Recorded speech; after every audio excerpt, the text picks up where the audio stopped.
Namaskar.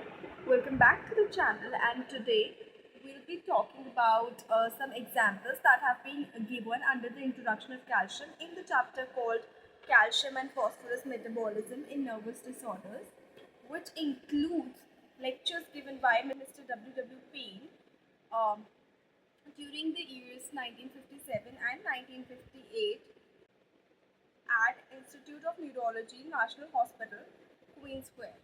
This book was first published in 1959 and hence it contains information limited to that era, that is 1940s, 1950s. So let's continue with the examples.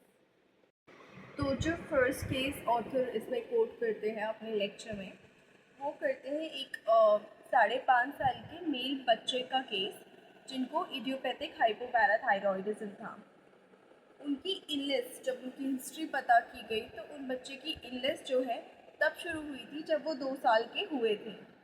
उनको nocturnal attacks of screaming होने लगे, यानी रात में वो चीखने लगे, और ऐसे अटैक्स जो है 8 बारी हो जाते थे एक ही रात में। 2 साल की उम्र में उनको ब्रोंकोन्यूमोनिया, उससे पहले 2 कन्वर्जन्स हुए। जब वो 3 साल के हुए तो उनको क्रोनिक कन्वर्जन्स फील हुए, ऑब्जर्व किए गए उनके लेफ्ट आर्म में, लेफ्ट लेग में, and deviation of his left eyes to the left, ये ऑब्जर्व किया गया। और ये सब जब हुए जब वो गिर गए थे, और उसके 4 दिन बाद ही कन्वर्जन्स डेवलप होना शुरू हुए। EEG यानी इलेक्ट्रोएंसेफेलोग्राम तब जब लिया गया तो वो नॉर्मल था। स्कल का एक्सरे किया गया तो उसमें उनको लार्ज वॉल्ट मिला with wide suture lines. CSF normal था, यानी सेरेब्रोस्पाइनल फ्लूइड का एनालिसिस नॉर्मल था। वेंट्रिकुलोग्राफी प्रॉबेबली नॉर्मल थी। कुछ हफ्ते बाद उस पेशेंट को कंप्लीट एलोपेशिया डेवलप हुआ, यानी बाल सारे चले गए। During a severe attack of measles, यानी उनको जब मीजल्स हुए बहुत भयंकर तरीके से, तो उसके साथ उनको twitching of face and anuria हुआ।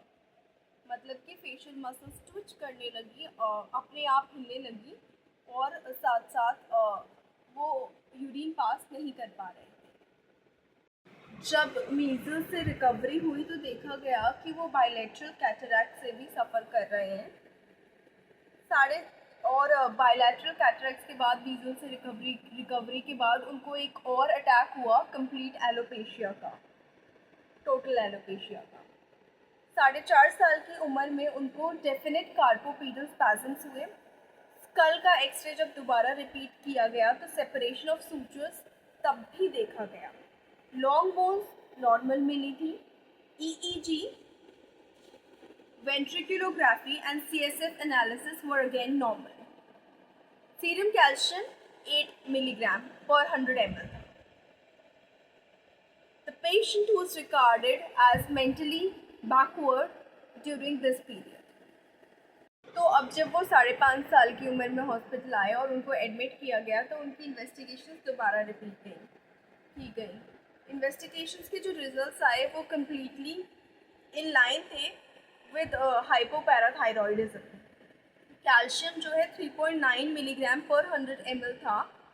फॉस्फोरस 11.4 मिलीग्राम पर 100 ml था। 2 कन्वर्जन्स हुए थे जिनको टोनिक स्पैज़म्स ग्रेड किया गया शॉर्टली आफ्टर एडमिशन, और caustic and ट्रूजो science were positive. Parathormone injection देने के बाद जो उसका रिस्पॉन्स था वो एटिपिकल था, यानी कोई फॉस्फेट एक्सक्रीशन में इंक्रीज नहीं था, लेकिन कुछ इंक्रीज कैल्शियम एक्सक्रीशन में ज़रूर देखा गया यूरिन में। सूटेबल ट्रीटमेंट देने के बाद, यानी डाईहाइड्रोटैकीस्टेरोल देने के बाद उनका कैल्शियम जो है नॉर्मल हो गया और उनके सारे सिम्टम्स ठीक होने लगे। इंटेलिजेंस भी नॉर्मल ग्रेड पे वापस आई, या नॉर्मल ग्रेड पे पहली बार आई उनके केस में, ऐसा कहेंगे। और epidermal sutures, hairs and eyes and prominence and the predominance of neurological presenting symptoms जो है इनने बहुत हेल्प की उनके डायग्नोसिस में और उनकी इन्वेस्टिगेशंस डिज़ाइन करने में। तो ये बेसिकली इस केस से ये देखने को मिलता है कि कैल्शियम की लो लेवल्स कितने हद तक इफ़ेक्ट कर सकती हैं आपके स्कल के सूचर्स में, आपके मेंटल इंटेलिजेंस में और आपके बाकी फंक्शंस में, आपके मस्कुलर फंक्शंस में कितने कॉन्ट्रैक्शंस बढ़ा सकती हैं, ये इस केस में देखने को मिला। अब आते हैं दूसरे केस पे जो ऑथर ने कोट किया है। एक male age 2.5 years with pseudo hypoparathyroidism hospital में पहली बार आए और उनका जो प्रेजेंटिंग कंप्लेंट थी वो ये थी कि लार्ज नंबर ऑफ स्पॉट्स थे जो बॉडी पे आ गए थे एंड वो स्पॉट्स धीरे धीरे कैल्सिफाइड हो गए थे और कभी कभी उनमें से वन ऑफ दी स्पॉट्स में से या किसी भी एक स्पॉट्स में से या 2-4 स्पॉट्स में से अल्सरेट हो जाते थे और चीज़ी मटेरियल डिस्चार्ज होता था। एक स्पॉट की बायोप्सी की गई तो उसमें मेटास्टैटिक बोन फॉर्मेशन देखी गई। जो लुक था पेशेंट का, जो बिल्ड था, वो अबनॉर्मली स्टॉकी बिल्ड था and had a large round face, abnormally short hands and a broad palm. जो उनके फीट थे वो शॉर्ट और वाइड थे। डेफिनेट मेंटल रिटार्डेशन देखी जाती थी पेशेंट में। उसमें केमिकल एग्जामिनेशन में ब्लड के कैल्शियम जो है 6.3 मिलीग्राम पर 100 ml था और फॉस्फोरस जो है 7.2 मिलीग्राम पर 100 ml था। स्पॉट्स के सिवाय कोई क्लियर कट स्टोरी हो या कोई ऐसी सिम्टम नहीं मिल रहा था जिससे कोई भी सजेशन टेटनी का मिले।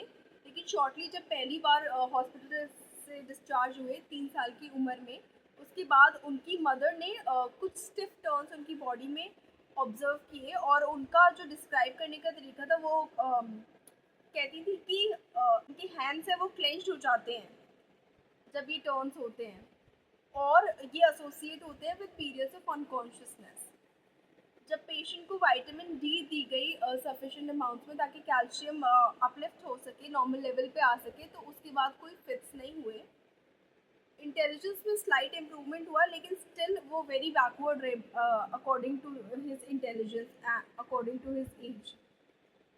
पहले केस की तरह उन्होंने जो इंजेक्शंस ऑफ पैराथॉर्मोन थे उनको नॉर्मली उनके प्रति रिस्पॉन्ड नहीं किया। तो इस केस के एग्जाम्पल से बेसिकली एक चीज़ तो ये पता चली कि स्यूडो पैराथायरॉयडिज्म में जो मेंटल रिटार्डेशन है या मेंटल डिटियोरेशन है वो डिजीज़ का पार्ट है और उसका प्राइमरी रीज़न जो है लो सीरम कैल्शियम नहीं है। The failure of Ellsworth Howard test with parathormone which Albright used to distinguish between these two types of hypoparathyroidism was noted by the authors at that time कि दो different type के parathyroidism होंगे जिसमें एक में mental retardation जो है disease का पार्ट होगा, उसका प्राइमरी रीज़न जो है कैल्शियम की डेफिशिएंसी नहीं होगा। इस वीडियो में हमने ये दो केसेस डिस्कस किए जिनमें हमें पता चला कि सीरम कैल्शियम लेवल करेक्ट करने पे हमें क्या डिफरेंस किस टाइप के पैराथायरॉयडिज्म में देखने को मिल सकता है, किसमें टेटनी किस प्रकार से होती है। नेक्स्ट वीडियो में हम टेटनी के बाकी रीजंस डिस्कस करेंगे या किस और प्रकार की टेटनी बाकी बच्चों में हो सकती है वो डिस्कस करेंगे। विटामिन डी और कैल्शियम का आपस में क्या रोल है, क्या कॉजेस हो सकते हैं किसी चीज़ की डेफिशिएंसी की, इनमें से वो डिस्कस करेंगे नेक्स्ट फ्यू वीडियोज़ में। मे बी 2 to 3 वीडियोस इस टॉपिक पे और बने क्योंकि एक वीडियो में इंक्लूड करने पे it would be too long to watch. So thank you so much for watching this video and please like the channel, please like the video, subscribe to the channel and share the video.